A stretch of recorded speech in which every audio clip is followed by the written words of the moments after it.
Hey, what's up, everyone? Hope you're doing good and ready to break this down because this latest update for EA NHL 26, right away, the first thing you'll probably feel is that the game just runs a bit smoother overall. There are several stability fixes baked in here, and while those aren't flashy, they matter a lot, especially if you spend a ton of time bouncing between online games, menus, and different modes in a single session.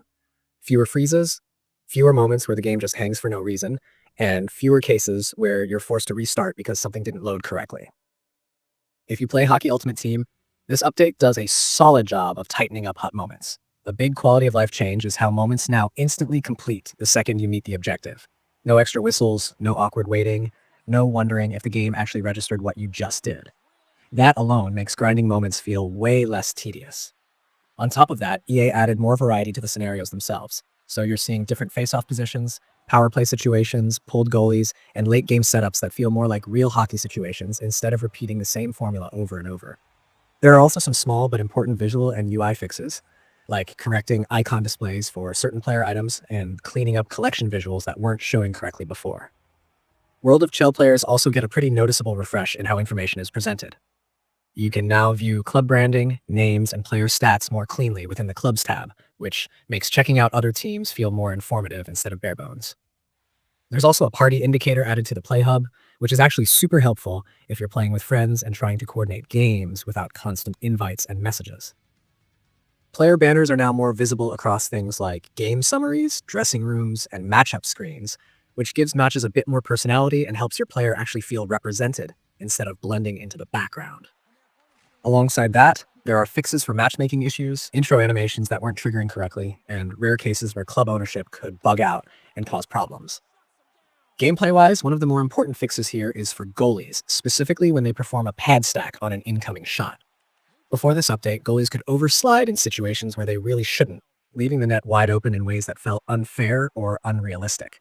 This patch tones that down, making those saves feel more controlled and more in line with how goalies actually move. It's not a massive overhaul, but it definitely helps reduce some of those how did that go in moments that had nothing to do with player skill. Be a Pro also got some love in this update, especially in terms of presentation and progression clarity. There were issues with tooltips not displaying correctly, text being wrong or misleading during endorsement moments, and certain injury headlines popping up way too often and breaking immersion. Those have been addressed along with fixes to trait and response displays that could previously show incorrect information. All of this helps the mode feel more polished and less confusing, especially for players who really care about the narrative side of their career. Franchise mode and Play Now weren't ignored either. There was a particularly nasty crash that could happen when editing players who were extremely tall, and that's now been fixed, which is a relief for anyone who likes customizing rosters in detail. There are also fixes for rare cases where you could get stuck at the main menu or soft locked after advancing past certain banners, which again ties back to overall stability and smooth navigation.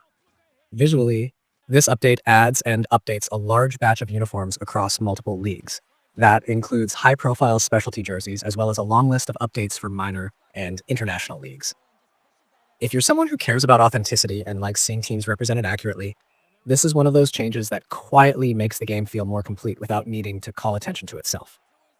When you put it all together, this patch feels less like a single big feature drop and more like a comprehensive cleanup that improves the day-to-day experience. It respects your time a bit more, reduces frustration, and polishes areas that players interact with constantly. You might not notice every fix individually, but after a few sessions, the game just feels more reliable and better put together. And honestly, what you want from an update at this stage.